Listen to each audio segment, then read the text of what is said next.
Welcome back into another episode of the Believe in Georgia Tech podcast. We're your co-hosts. That's RJ Schaefer. I'm Jackson Caldell, coming to you just a few minutes after Georgia Tech wrapped up a ACC tournament victory over Virginia. We're going to dig into all that 66-60 win. Just like a little overview of it. It was tied game at halftime. Georgia Tech controls pretty much the whole second half. Like they got a double-digit lead. And then we were a little nervous there at the end when Virginia started hitting some shots and Georgia Tech started getting a little sloppy. Like I said, we're going to dig into all that in just a second. But RJ, you got to be feeling pretty good after a close win like that.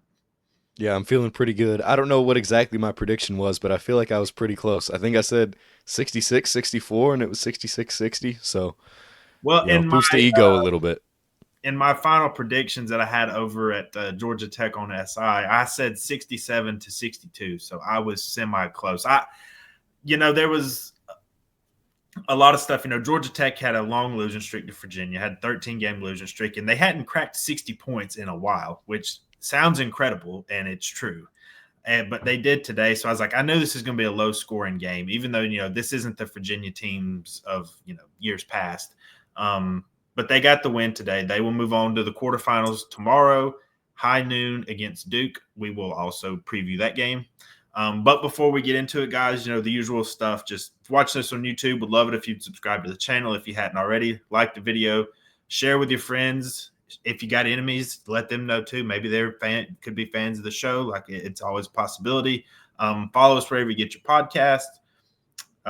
Like us there. Do whatever you got to do there, and all that good stuff. But let's dig into it. So, like I said, 66-60 win, and to start the game, it was a little bit almost Boston College, Wake Forest-esque. And so Georgia Tech could not hit a shot to start the game. Like the offense was pretty pathetic, if we're going to be honest. Virginia got up 19-12, and that was my first worry point in the game. There weren't a ton of them, especially in the second half. But man, that when Virginia went up 19-12, because Virginia wasn't hitting a lot of shots, but they were hitting threes, and Georgia Tech couldn't hit threes. I mean, for the game, Georgia Tech was only 2 for 9. It was pretty clear they were trying to get in the paint, and they did a really good job of it. I talked about Duncan Powell needing to have a good game on Saturday, or when we previewed the game on Sunday. Finished with 21 points. He was very, very good in the second half. And also, how big were the free throws at the end of the first half? So it was 25-23. Georgia Tech was inbounding the ball with 0.4 seconds left. They get it into Powell, and he gets his shooting motion up immediately. Virginia's called for the foul. He hits both free throws. Like, I know they won by 6 points. Like, it wasn't like a 2-point win, but like that was a pretty big moment. And then they just kind of started rolling in the second half. Like Nate George was really good. He flirted with a triple double. He finished with 13 points, 10 rebounds, 8 assists. Didn't have a great shooting day. Like he was 3 of 10 from the field, 1 of 4 from 3, 6 of 9 from free throws. But overall, the free throw shooting was also pretty good today. But Dongo, 16 points, 10 rebounds, another double-double. Had a couple of block shots as well, or more than a couple. He had 4 block shots. He was really good, especially in the first half. Like I said, Duncan Powell, 21 points, 19 of 14 shooting. Didn't hit a three. Like I said, Georgia Tech wasn't shooting a lot of threes today. Also had 3 rebounds. Also, Nate George and Lance Terry played every minute of this game. So, we know that Georgia Tech hasn't really gone deep into the bench. They're still pretty banged up, as we've talked about. I guess what stood out to you from this game? Yeah, what stood out to me, my first thought was going to say Duncan Powell, but Dongo was, I think he was the X factor in this game. Whether it was, some of the emphatic dunks that he has that, he always brings to every single game. He was strong on both sides of the ball. Obviously, he had 4 blocks. He was just, his presence was felt the entire game, I think. Even though Duncan Powell was scoring, I think Dongo kind of put fear into that Virginia team because, this is a Virginia team that normally does shoot pretty well. And they had an off night. Dongo, the starting lineup in general, played almost the entire game. They limited fouls, got block shots, didn't turn the ball over a ton. There were some issues with that in the first half. Mhm. But heading into the second half, I think he only had 3 turnovers in the second half in total. But Brian Dongo, Duncan Powell, Nate George, yeah, I think the big three had a huge game. Yeah, I mean, so they ended up actually having 6 turnovers in the second half. Not too Okay. far off there, but 13 for the game. That was something else I was going to point out is that has obviously been an issue for anybody that's watched Georgia Tech basketball all season long. When they lose games, there's generally a lot of turnovers. Like it was a big issue against Boston College a couple weeks ago. It was a big issue against Wake Forest Saturday. Anytime they're turning the ball over at a high clip, they usually lose. And when they don't, they win. It sounds simple, but in a lot of their wins, they're not turning the ball over as much, but they were able to overcome it today. Man, I also like just shout out Liam McNeely. Like we talked about him a lot on Saturday. He was the only guy hitting shots for Virginia. I mean, you look at their box score. I mean, he had 27 points, hit 9 of 17 from the floor, 7 of 11 from three. Nobody else on their team had more than 9 points. And that's kind of incredible. Like if he didn't have the day he had, like this really would have got out of hand for Virginia. I thought Georgia Tech played pretty good defense. Like they got their rotations really well. There were a couple times early in the game I was again a little worried when it got to 19-12. They were leaving some shooters open early and just missing some assignments, and I'm like, oh goodness, because again, if you look, Virginia is a pretty flawed team, but they are a good 3-point shooting team. And if you leave their guys open, like they can hit shots. And with how Georgia Tech struggles with that, I got a little worried there at the beginning, but they really tightened that up in the second half. Pretty much from that, under 10 in the first half into the second half, they really got it until McNeely, of course, hit some threes. But I don't even think, that last one there to cut it to 4 or cut it to 2, I guess is what it was. And like that was good defense. I thought like that was just an incredible shot that he hit. So just a mini shout out to him. We really don't talk a lot about the other team, but like he had an incredible performance today. Um, Lance Terry, not the greatest game. Obviously, 4 points, 1 of 8 shooting, 1 of 3 from three. Didn't really have much of an impact. I know Jaden Mustaf missed some shots and missed some easy ones. I thought he had a solid day on the boards, and I liked his ability to get to the basket. And I thought he played really good defense in this game. I didn't want that to go overlooked because he didn't put up a huge scoring total. Like he didn't have as big an impact on the game as say Duncan Powell or Ndongo or Nate George. But I thought he played good defense and rebounded the ball well. I think he finished with 8 rebounds. Yeah, he finished with 8. Any underlying performances or anything that may go under discussed that you wanted to talk about? Not really. I mean, I feel like they did play pretty good defense. Obviously, you're going to look at the score, see 60-66, and think, you know, the past Virginia teams, and this is not that. I think Georgia Tech played really good defense for 35 minutes of the game. Mm-hmm. Obviously, that really, really, really cold stretch, there were some light spots, but I think Nate George, again, just looking at the stat sheet, it's not amazing. He did miss some free throws, you know, did cause Virginia to get back into the game, but I think he was so clutch in terms of his playmaking. Like here, just looking at the second half, he had 4 assists. There was only one other assist on the entire team in the second half. I just think his impact was so huge, especially in the second half, and I think he and Ndongo showed together why they're such a dynamic duo. Yep. I mean, some other just eye popping stats like rebounding, Georgia Tech 44, Virginia 26. Second chance Huge. points, Georgia Tech 13, Virginia 4. Points in the paint, Georgia Tech 40, Virginia 24. I mean, for a large part of the game, especially in the first half and at the start of the second half, like Virginia was doing a pretty decent job of hitting threes. It wasn't like crazy or anything. They couldn't get anything else going. And a couple of their players missed some shots around the basket. I mean, Bai had a really good defensive game, I thought here. Saunders, he had a few really good looks there for Virginia near the basket. And he just flat out missed them. So just dominating the paint, the rebounding, second chance points like that was really, really good.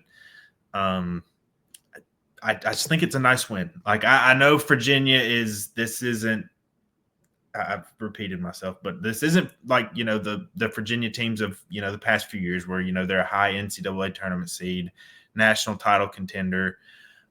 This is still a nice win for Georgia Tech because anybody that follows, Georgia Tech basketball and people that watch the show know that they struggle with Virginia in basketball, whether it's in Charlottesville or it's in Atlanta. They've had a hard time beating Virginia. And you're in the ACC quarterfinals, and I guess that's kind of the transition point now. I'm not trying to sell this as like some massive win, just resume type win for Stoudemire, but I think it's a very nice win. You didn't get to the tournament and not win a game. You got the first round bye. Now you got you a second round win. Damon Stoudemire's first ACC tournament win. Now you have a pretty sizable challenge in front of you. Like there's no point in sugarcoating it. It's Duke is very, very good. I haven't seen any lines for the game yet. My guesstimation is it'll probably I'd be shocked if it's under 20. And I know that sounds very large, but Duke has had a historically great season in the ACC. We talked slightly about the game Sunday. I know we mostly spent it around Virginia, and we talked about how they would be heavy underdogs, and we picked Duke. If this game did arise, the two teams did play very, very, very early in the year. Duke winning 82-56. It's a little bit different now, because Georgia Tech has really found themselves in the past month. They're a much better team than they were when they first played. Duncan Powell has really come on. I think he's probably the most notable, guy from the first matchup. He's really played well since the calendar turned to 2025. Nate George and Bai have both really, turned the corner from a poor start to the season. But that is to say that this is still just a massive, massive challenge.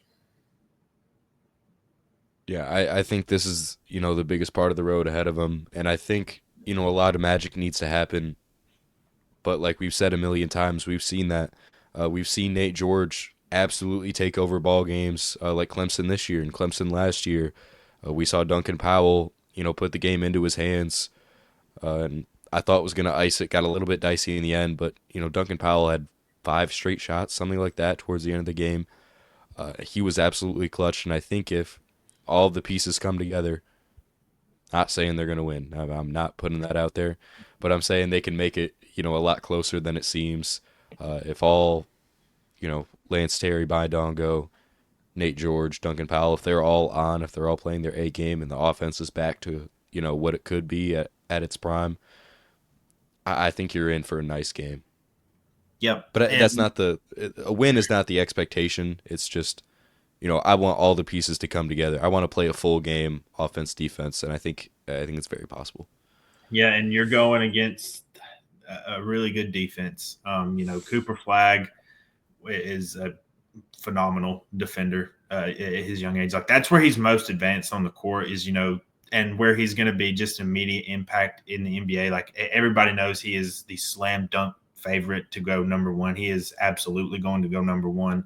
Like his immediate contribution in the NBA, and this is not at all saying he's a bad offense player. He's really, really good on that end too. But like he is a high level defensive player already, and Duke is a very, very good defensive team.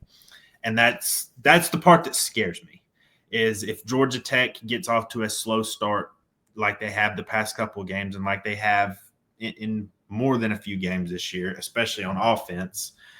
And it's can you play this same type of way against Duke?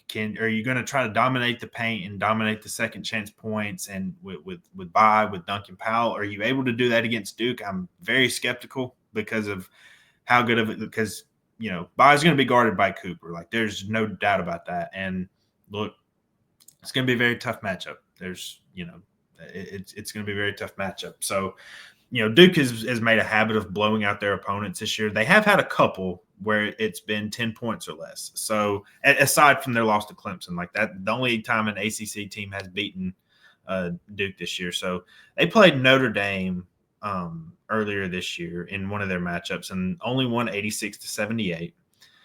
They were at Wake Forest, won 63-56. And then they played NC State at home, won 74-64.